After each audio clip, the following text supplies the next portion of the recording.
The woman is a mound of dirt and rags, pushing a squeaky shopping cart, a lump that moved steadily, slowly forward, as if it dragged by an invisible tide. Her long, greasy hair hides her face, but Ramon feels her, staring at him. He looks ahead.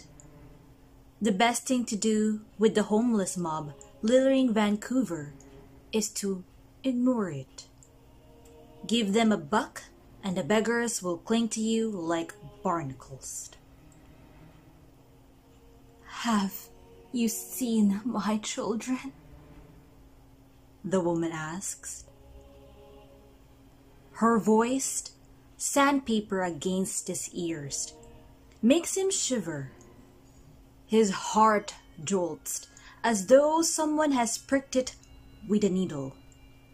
He keeps on walking, but much faster now. It isn't until he is shoving the milk inside the fridge that he realizes why the woman's words have upset him. She reminds him of the Llarona. He hasn't thought about her in years, not since he was a child living in Potrero. Everyone in town had a story about the Llarona. The most common tale was that she drowned her children in the river and afterwards roamed the town, searching for them at night. Her pitiful cries are a warning and an omen.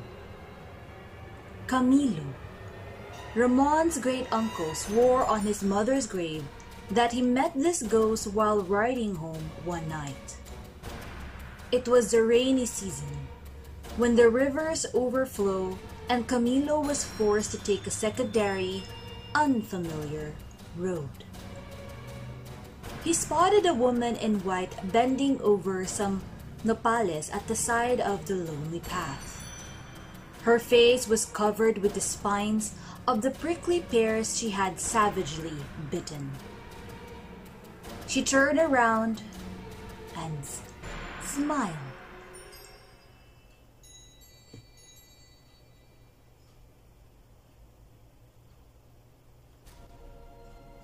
Blood dripped from her open mouth and stained her white shift. This was the kind of story the locals whispered around Potrero.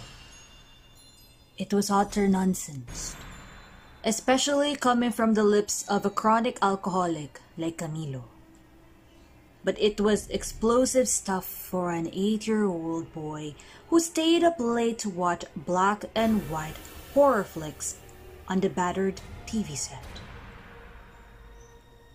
However, to think about La Llarona there in the middle of the city between the SkyTrain tracks and the pawn shop is ridiculous. Ramon never packed ghost stories in his suitcase, and Potrero and the Llarona are very far away. He sees the homeless woman sitting beneath a narrow ledge, shielding herself from the rain. She weeps and hugs a plastic bag as though it were a newborn. Have you seen my children? She asked when he rushed by, clutching his umbrella. Nearby, a man sleeps in front of an abandoned store, an ugly old dog curled next to him. The downtown homeless pick at Ramon from the shadows as he steps over old cigarette butts. They say this is an up-and-coming neighborhood, but each day he spots a new beggar, wielding an empty paper cup at his face. It is a disgrace. This is the very reason why he left Mexico.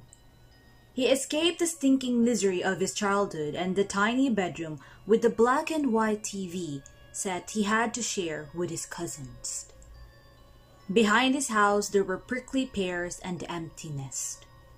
No roads and no buildings. Just a barren nothing swallowed by the purple horizon.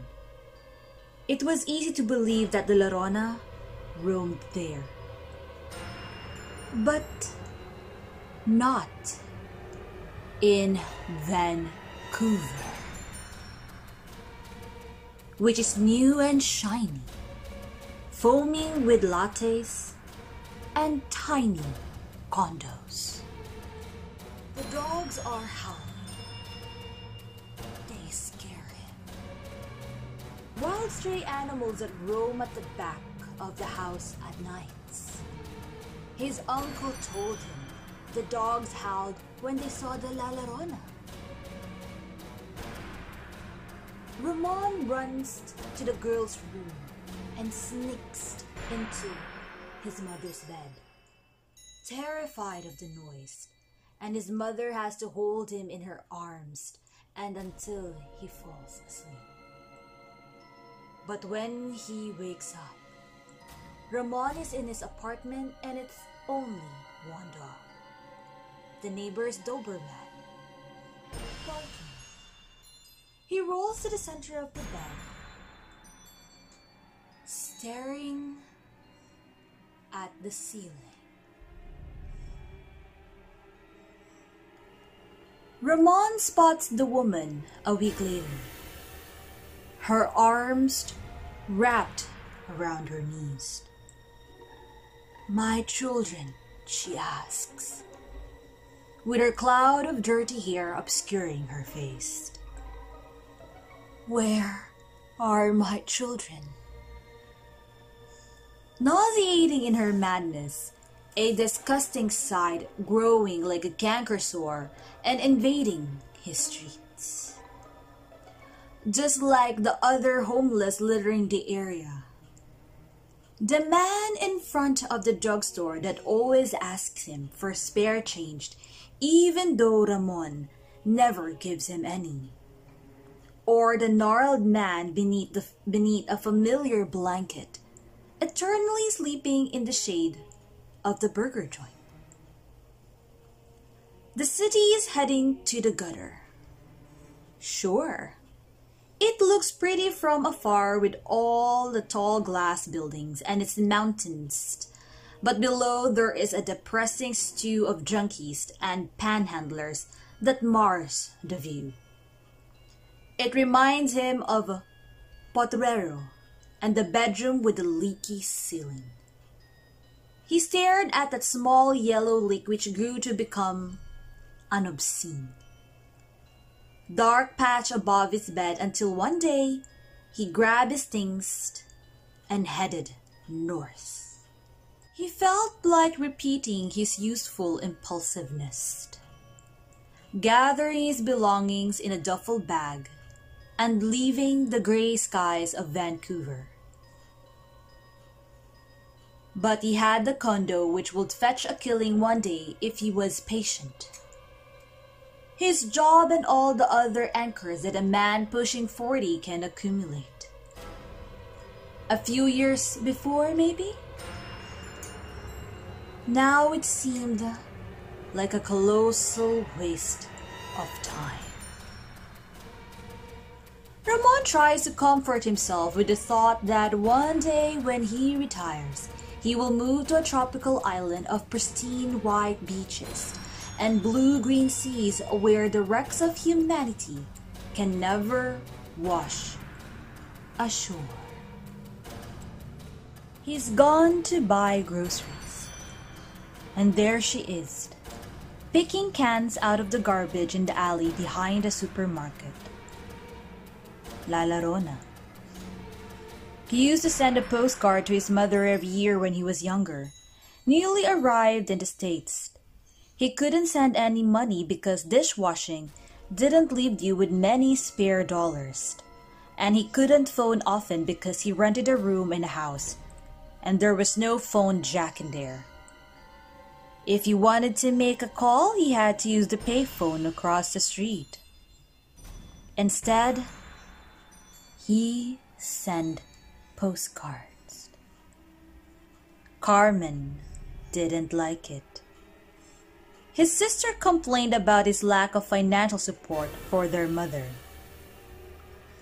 Why do I have to take care of Mom, huh? Why is it me stuck in the house with her? She asked him. Don't be melodramatic. You like living with Mom. You're off in California and never sent a goddamn cent. It ain't easy. It ain't easy here either, Ramon. You're just like all the other shitty men, just taking off and leaving the land and the women behind. Who's gonna take care of Mom when she gets old and sick? Who's gonna clean the house and the dust if then?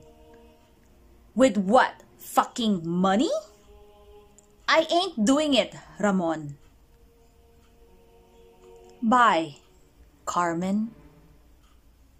There's some things you can't get rid of, Ramon, his sister yelled. He didn't call after that. Soon he was heading to another city, and by the time he reached Canada, he didn't bother sending postcards. He figured he would, one day.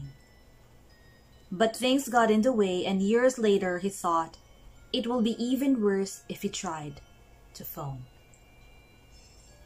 And what will they talk about now? It had been ages since he'd left home, and the sister and cousins that had lived in Potrero. He'd gotten rid of layers and layers of the old Ramon, molting into a new man. But maybe Carmen had been right. Maybe there's some things you can't get rid of. Certain memories, certain stories, certain fears that cling to the skin like old scars. These things follow you. Maybe ghosts can follow you too. It's a bad afternoon. Assholes at work and in the streets, and then a heavy, disgusting rain pours down, almost a sludge that swallows the sidewalks. He's lost his umbrella and walks with his hands jammed inside his jacket pockets. Head down. 4 more blocks and he'll be home. Then, that's when Ramon hears the squeal. A high-pitched noise. It's a shriek, a moan, a sound he's never heard before. What the hell is that? He turns and looks, and it is the old woman, the one he's nicknamed La Llarona, pushing her shopping cart. Squeak, squeak, goes the cart, matching each of his steps. Squeak, squeak, a metallic chirping echoed by the low mumble. Children, children, children. Squeak, squeak, a metallic chant with an old rhythm. He walks faster. The cart matches his pace, wheels roll. He doubles his efforts, hurrying to cross the street before the light changes. The cart groans closer than before, nipping at his heels.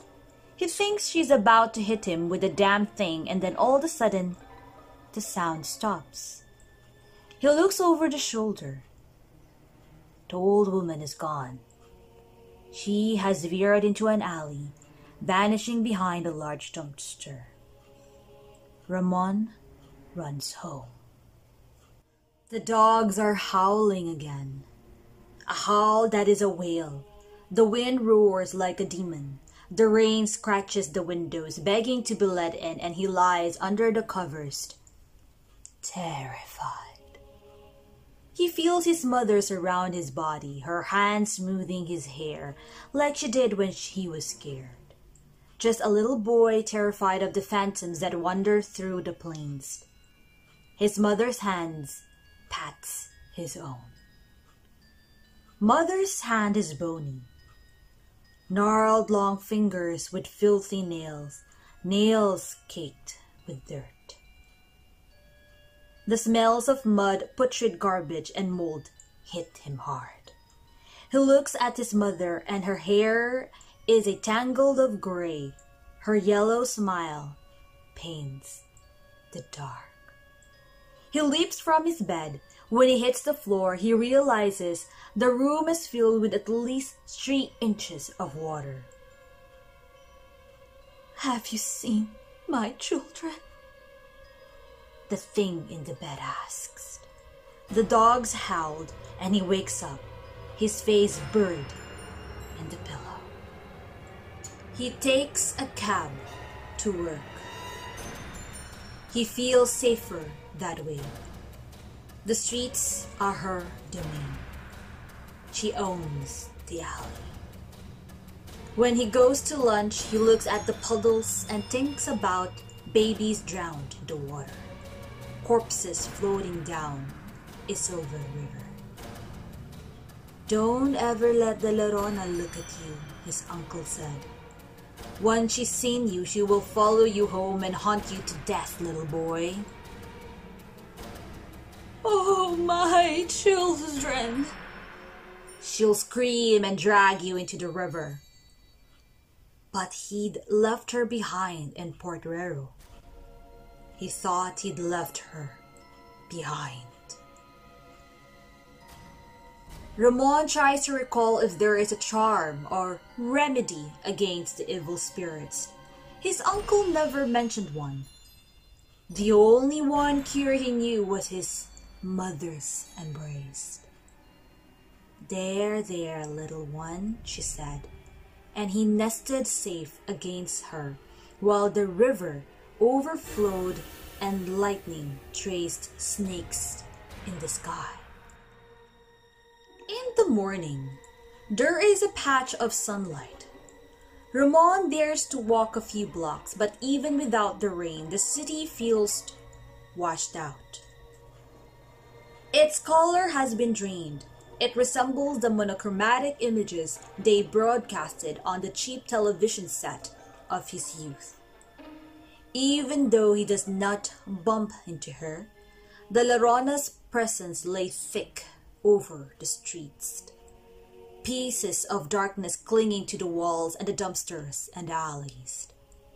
It seems to spread over the people. The glassy eyes of the dinner reflect a river instead of the bricks of a building. He hurries back home and locks the door. But when it rains again, water leaks into the living room. Just a few little drops drifting into his apartment. He wipes the floor clean. More water seeps in like a festering boil, cut open and oozing disease. The Llarona stands guard in the alley. She is a lump in the night looking up at his apartment window. He feels her through the concrete walls and the glass, looking for him. He fishes for the old notebook with a smudged and forgotten number. The rain splashes against his building and the wind cries like a woman. The dial tone is loud against his ear. More than 10 years have passed. He has no idea what he'll say. He doesn't even understand what he wants to ask. He can't politely request to ship the ghost back to Mexico.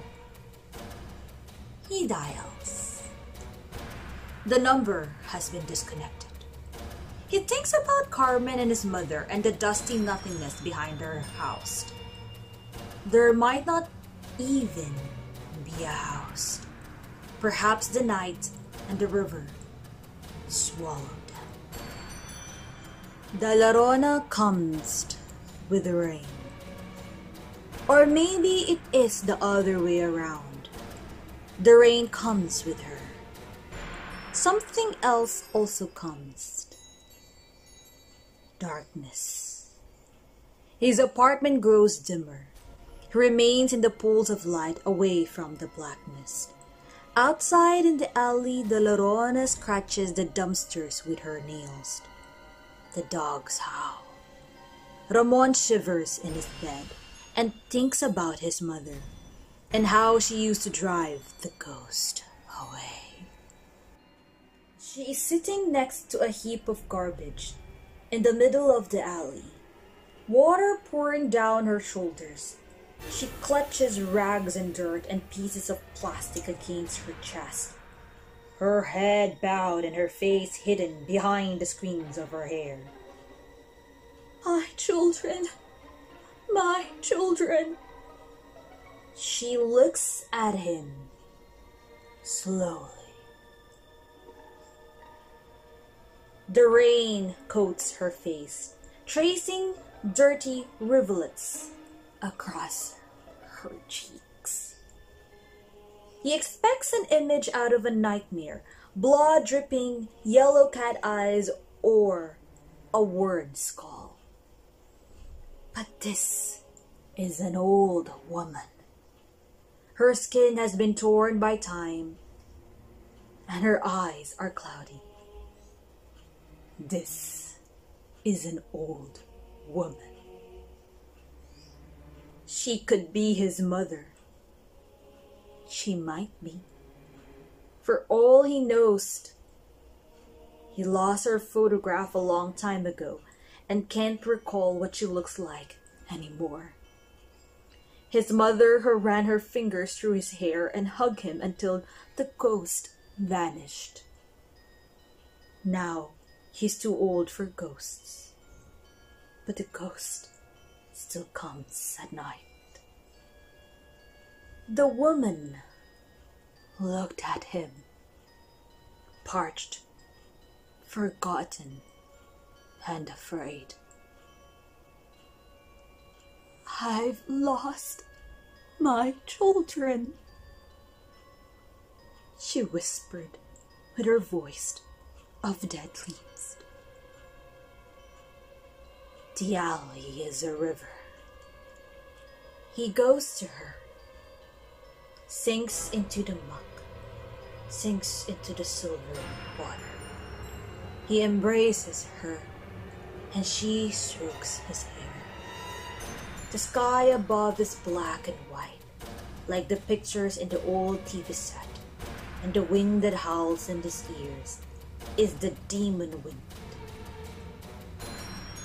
of his childhood.